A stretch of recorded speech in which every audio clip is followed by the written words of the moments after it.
Jasmine clutched the eviction notice in her trembling hands, her heart pounding so hard it drowned out the noise of the bustling coffee shop around her. This couldn't be happening. Not again. Her landlord had given her a 2-week deadline to clear her overdue rent or vacate the tiny apartment she called home. No matter how many extra shifts she picked up at the cafe, no matter how many sleepless nights she spent worrying, the numbers never added up in her favor. She exhaled shakily, folding the paper and stuffing it into her purse before forcing a smile for the next customer in line. Across the cafe, Owen Lancaster sat in his usual spot by the window, swirling the espresso in his cup as he scrolled through his phone. He wasn't supposed to be here today, he had a board meeting in an hour, but something about this place made him return over and over again. It wasn't the coffee. It wasn't the atmosphere. It was her. He didn't even know her name, but he knew the way she always greeted customers with a bright smile, even when exhaustion dulled her eyes. He knew the way she tied her apron tightly around her waist like a shield before stepping onto the battlefield of demanding customers and long hours. And he knew something was wrong today. Her hands shook as she handed a customer their change, her usual smile faltering at the edges. Owen's jaw tightened.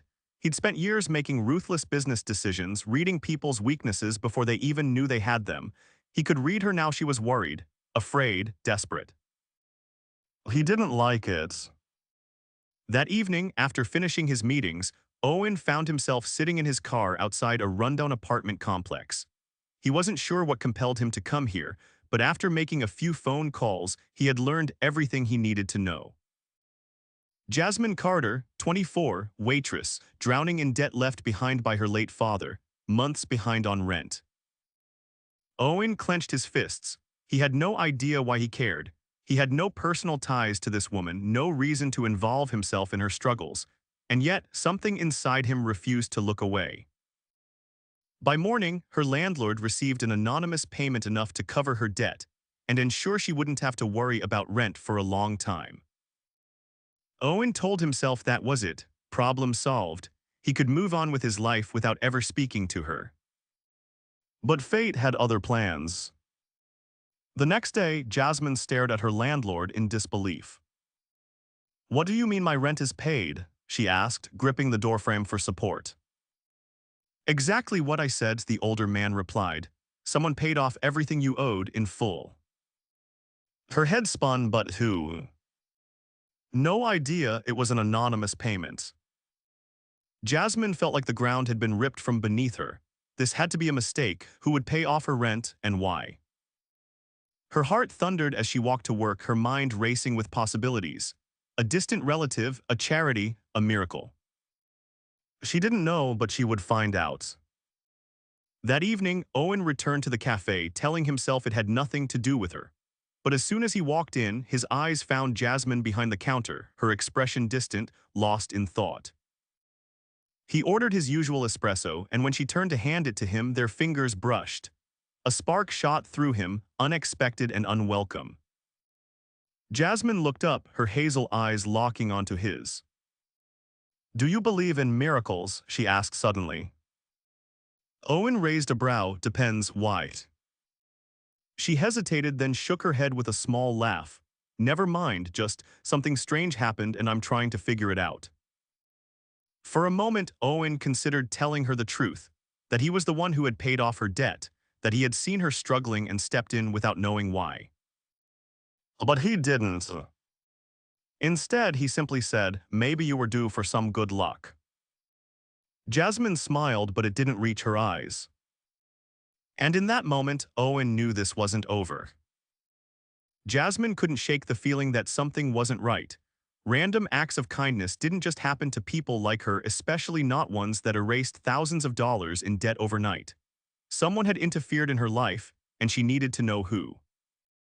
She spent her entire shift at the cafe watching customers more closely than usual, searching for any suspicious generosity. Maybe her benefactor was someone who came in often. Maybe they were watching her now. Her thoughts kept circling back to the man by the window. The one who always ordered espresso, who carried himself with quiet authority, who had looked at her the night before with something unreadable in his gaze. "Owen Lancaster." She knew his name now. A coworker had mentioned him in passing, something about him being important, wealthy. But why would a man like that care about her problems? "Are you okay?" her manager asked as she fumbled with the register. Jasmine forced a smile. "Yeah, just tired." Lying came easier than admitting she felt like a stranger in her own life, like someone had rewritten her future without asking. Owen watched her from his seat, pretending to be absorbed in his phone. He had told himself he wouldn't come back so soon, that he had done enough, but something about her expression unsettled him. She wasn't relieved, she was suspicious. And if she kept digging, she might find him. That was a problem. When his espresso was finished, he stood and approached the counter. Jasmine looked up, startled, as he placed a crisp $50 bill in the tip jar. "That's too much," she blurted out. Owen shrugged. "Consider it a small act of kindness." Her fingers tightened around the edge of the counter. "You believe in those?" His lips quirked. "You don't." She hesitated, then said, "Not without a reason." Something flickered in her eyes, doubt, curiosity, maybe even recognition. Owen held her gaze for a beat longer than necessary before turning and walking out. When he reached his car, he exhaled sharply. He needed to stay away. But he already knew he wouldn't. Jasmine sat at her small kitchen table, staring at the eviction notice that no longer held power over her. It should have felt like a weight had been lifted, like she could finally breathe. But all she felt was unease. Someone had changed the course of her life with a single transaction, and she wasn't the kind of person who could let that go unanswered. She needed to understand why. Her mind kept circling back to Owen Lancaster. There was something too poised, too deliberate about him. He wasn't just a customer. He was a man who had the air of someone used to making things happen, of pulling strings without leaving fingerprints. And then there was the tip, far too generous to be casual. It was as if he were testing her, pushing her to see if she'd question it. She would. The next evening, Jasmine waited until Owen walked into the cafe before making her move. Instead of taking his order from behind the counter, she grabbed a tray and approached his table herself, placing a fresh espresso in front of him without a word. His eyes flicked up to hers, assessing, "I didn't order yet." "Consider it a small act of kindness," she said, watching him closely. A pause, then slowly he reached for the cup. Interesting choice of words. Jasmine pulled out the chair across from him and sat down, folding her hands on the table. "I think we need to talk." Owen leaned back, studying her like she was an equation he hadn't quite solved. "About." She hesitated, then pushed forward. "Don't believe in coincidences. My rent gets mysteriously paid off, and suddenly you start leaving extravagant tips and telling me to believe in good luck." She tilted her head. "Tell me, Owen, do you believe in luck?" His expression didn't change, but something in his posture shifted. A barely perceptible flicker of tension. "I believe in taking control of situations," he said evenly. "And did you take control of mine?" For a long moment, neither of them spoke. The cafe buzzed around them with the usual hum of conversation and clinking cups, but the space between them was charged with something heavier, something unspoken. Then Owen placed his cup down with deliberate care. "What if I did?" Jasmine's breath hitched, but she refused to let him see how much his words affected her. "Why would you?" He exhaled, his gaze never leaving hers. "Because I could." The bluntness of it sent a shiver down her spine. He wasn't denying it. He wasn't making excuses. He was just stating a fact. Jasmine swallowed hard. "That's not an answer." Owen's fingers tapped against the table once, twice. Then he leaned forward slightly, his voice lowering. "You work yourself to exhaustion for scraps, you don't ask for help, you don't expect kindness, and yet when it comes you question it instead of accepting it." He tilted his head. "Why?" "Because nothing in life is free," she shot back. His lips pressed together as if considering something. "Then let's make it a trade." Jasmine blinked. "A trade?" "You want answers, I want." He hesitated, then gave her a look that was difficult to decipher. "Your time." Her heart pounded. "What does that mean?" Owen studied her, his expression unreadable. Let me take you to dinner. Jasmine's pulse stuttered, dinner. A way to even the scales, you get answers and I get, he paused, searching for the right word. Your company. The offer hung in the air between them, electric and dangerous. Jasmine knew she should say no. She should walk away, keep her distance from whatever strange game he was playing. But there was something about Owen Lancaster that pulled at her, something both infuriating and impossible to ignore. And despite herself, she wanted to know why. After a moment, she exhaled and met his gaze head-on. Fine, she said, dinner. Owen's lips curved just slightly. Tomorrow night, he said, I'll pick you up at 7. Jasmine had the distinct feeling that she had just stepped into something far bigger than she could comprehend. And for the first time in a long while, she wasn't sure if she wanted to run from it or toward it. Jasmine stood in front of her mirror, smoothing the fabric of the emerald green dress that had arrived at her door earlier that afternoon. There had been no note, but she knew exactly who had sent it. The dress fit her perfectly, hugging her curves in a way that felt both elegant and daring. She had considered rejecting it, but there was something about Owen's quiet insistence, the way he orchestrated things without asking permission, that both infuriated and intrigued her. At precisely 7, a sleek black car pulled up outside her apartment. She hesitated for only a moment before stepping outside. The driver opened the door for her, and as she slid into the leather seat, she found Owen waiting inside, dressed in a tailored suit that made her pulse stutter. His gaze swept over her, lingering just a second too long. You look stunning. Jasmine lifted a brow. You planned this, didn't you? The dress, the car, everything. Owen didn't deny it. I prefer to make things easier. For you or for me? His lips curved slightly, both. The restaurant was unlike anything she had ever experienced, dimly lit, with panoramic windows that overlooked the city skyline. A waiter led them to a secluded table, where a bottle of wine was already waiting. Jasmine ran her fingers over the rim of her glass, searching for the right words. She had agreed to this dinner for answers, but now that she was here, sitting across from him in the soft glow of candlelight, she wasn't sure she wanted to break the spell just yet. Owen watched her, his expression patient but expectant. You're hesitating. She met his eyes. You control everything, don't you? His fingers tapped against his glass. I like to be prepared. That's not the same thing. He exhaled, considering his response. I don't like leaving things to chance. Jasmine tilted her head. So why did you help me? For the first time, he hesitated. She saw something flicker in his gaze, something raw, unguarded. Because I could, he said finally. She shook her head. That's not an answer. His jaw tightened slightly. No, it's not. Silence stretched between them, filled only by the quiet murmur of the restaurant. Jasmine realized then that Owen Lancaster was not a man used to explaining himself. And yet, here he was, sitting across from her, allowing her to press him in ways few probably ever did. You look at me like I'm a puzzle, he murmured.